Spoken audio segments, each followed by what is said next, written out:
Hey, what's up guys? We're back again with the best Mega Knight Wall Breakers deck that the best players in the world are using to outplay all of their opponents. This deck used to have Barbarian Barrel, but after the buff of goblins, it has been popping off on offense. Because you have a quick card cycle with bats, goblins, and wall breakers, it's easy to bait out your opponent's spells, and they won't be able to keep up with your spam. Mega Knight and Bandit on the counter push if your opponent ever overcommits are incredibly tough to stop. And they'll often bait out your opponent's Valkyries, Dark Princes, and buildings, so the minor wall breakers will have nothing in their way, making your opponents pay. Instead of the typical Archer Queen, a lot of professional players are running Musketeer. You can stack up multiple Musketeers unlike a singular Archer Queen, so you're able to have a lot more air answers, which is needed in this meta when there's Phoenixes everywhere. And because Musketeer is cheaper, you can spend way more on offense, allowing you to do even more damage to towers.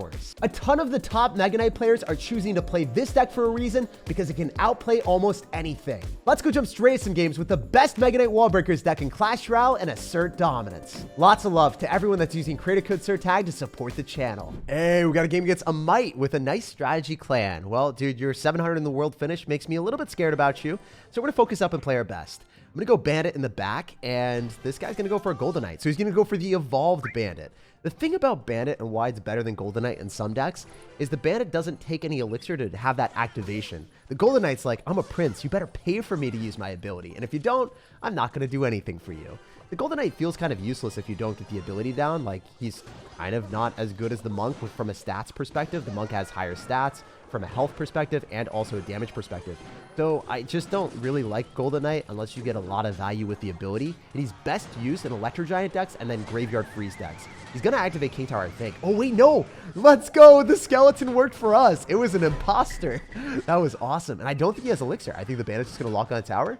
And a Might, nice strategy, bro. Even if you had activated King Tower, I think you would have been screwed. And now he activates my King Tower because he wasn't able to activate his. The fitting end for our friend, and we'll bounce on next one. That was a very fast and easy 3-crown, and it shows the power of Mega Knight. As soon as your opponent messes up, you mess them up. Mega Knight makes people rage quit even if they have a legacy best of over 7,700 trophies. Nothing can stop the spam. All right, so getting into this game, let's go for goblins. See what this guy's up to. He's not cycling anything at the start, which is making me a little bit scared. Who's that Pokemon? I think this has got to be the E-Giant deck with Phoenix, and it's just going to be so obnoxious. And look at him go. He's already rolling with an E-Giant in the back. That's his plan to attack, and he is not going to deviate from it. So I need to go for the Mega Knight in the same side if I have any hope of defending, because that's going to be my big source of damage that doesn't immediately die. Okay, this is looking really good for me. I don't know why he cycled goblins into the Musketeer. That's pretty good. All right, we can go in for a Bandit and then go in for like maybe bats afterward on top of the Phoenix. I'm going to rush through with Wall Breakers so then he can't just spam me aggressively. Ooh, all right, what do we do? Can I get goblins down and then kite the Phoenixes? Do we know they're going to be able to kill the Bandit for sure? Maybe I can go in for like a miner on the other side and kite the Phoenixes to the other side. Yo, it worked! But at the same time, now I have nothing for the Elixir Collector. This is so scuffed. The miner's going to go back towards the Phoenix egg, and it's like, my job isn't finished here yet. Why are all my units wandering their way back?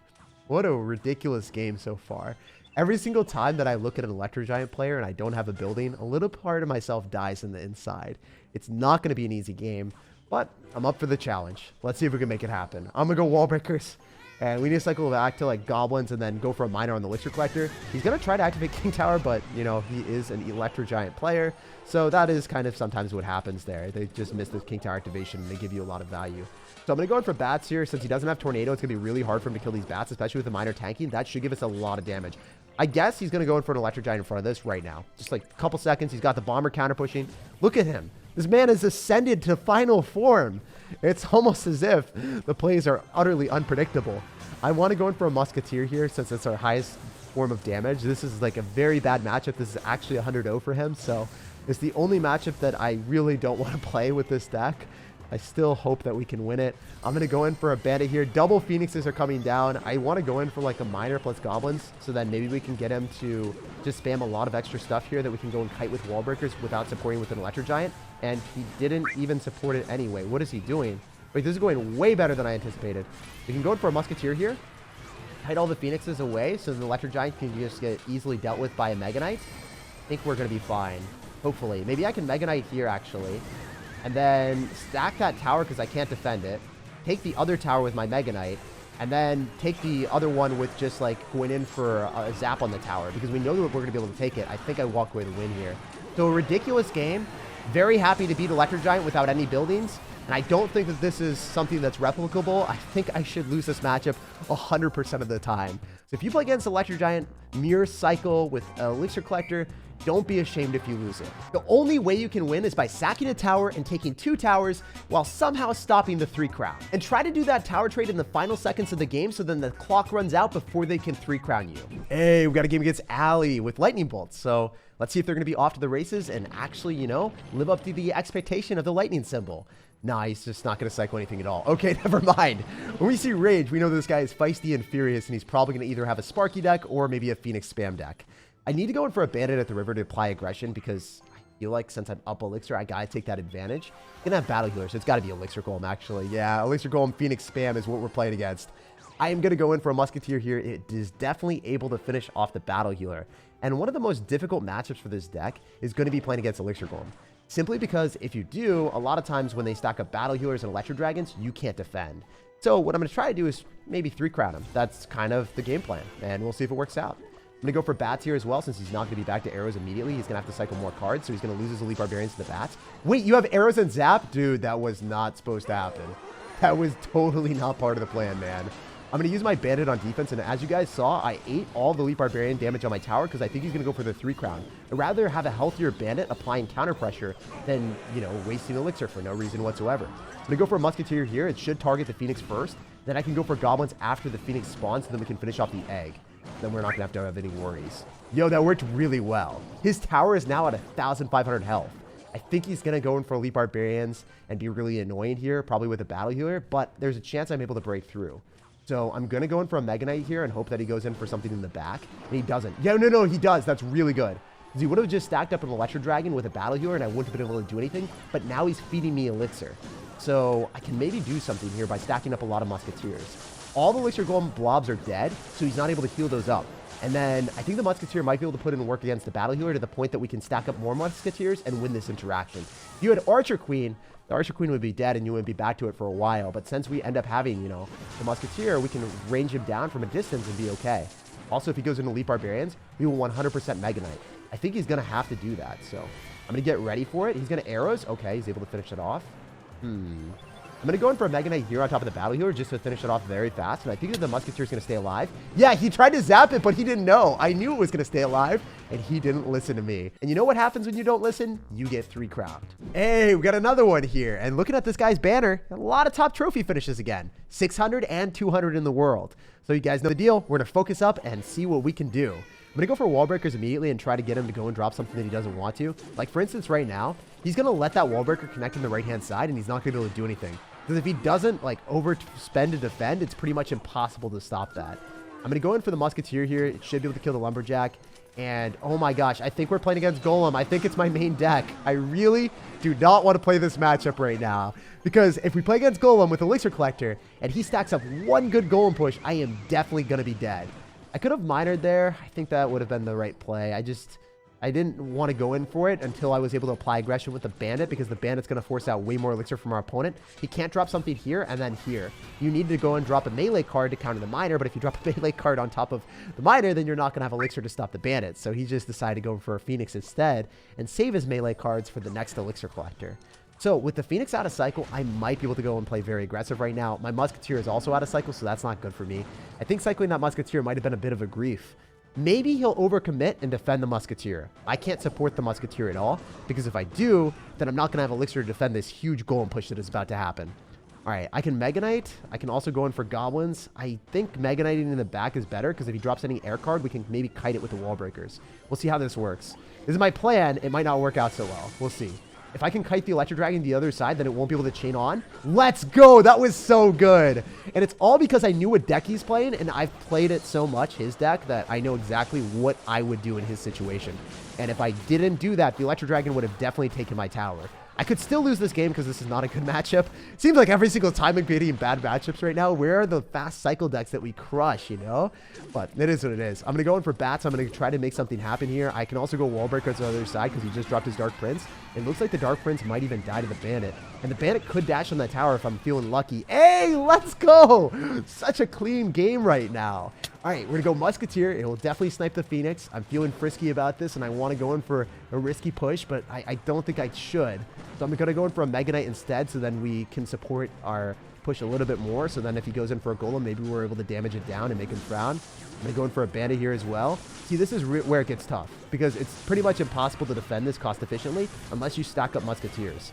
So what I'm planning on doing right now is I'm going to go in for a Miner, and then I'm going to start to stack up some Musketeers and see what we can do. It's hard to make this work, but we're going to try our hardest to make it happen. Okay, so I can go in for a Mega Knight. I can also go in for, like, bats here. Yeah, so you see the chain on effect is really ridiculously strong with Electro Dragon. I have to zap this tower. I almost forgot for a second. I know you guys would have flamed me to no end. All right, hopefully we can go in for another Musketeer and then try to stack up a lot of stuff. It's nice that, you know, he has to go towards the 3 crown right now, because if he doesn't, then if he goes towards this side, we just go and take him out because he wouldn't have anything supporting or defending our spam.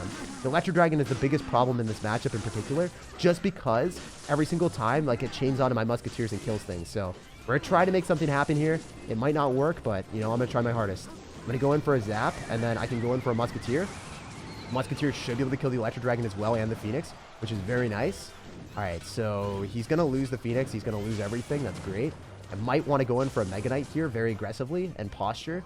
He probably goes in for, like, some spam at the river. Oh, yeah, I thought that he was going to do something like that. And we also even catch the Lumberjack. I don't think I could have played this any better than what I'm doing right now. I still don't know if it's going to be enough, though. I'm going to try to go bats. I'm going to go in for a Miner. And then the Phoenix is definitely not going to be able to defend this. I think I can go wall breakers, too, because he doesn't have a building. If one of the wall breakers connects, I win the game. And we just beat one of the hardest counters in the entire game again.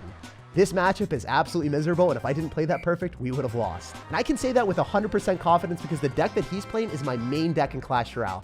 I get so excited when I play against Mega Knight, because if you just stack up one good Golem push with an Electro Dragon, it is pretty much impossible to stop. That's why the kite with the wall breakers against the initial Electro Dragon was the main reason I was able to win that game. All right, we got another one here. So this guy is going to give us the Goblin emoji immediately. He's already laughing at me. He's dropping a Goblin Barrel, so I feel like, you know, he's probably a devoted Riley follower, maybe. I don't know. Log bait is so bad compared to what it was before. Unfortunately, I don't know if the bandit is going to be able to get a dash or not. I would love to be able to say that it wouldn't. Okay, fortunately, the princess did not shoot us in time.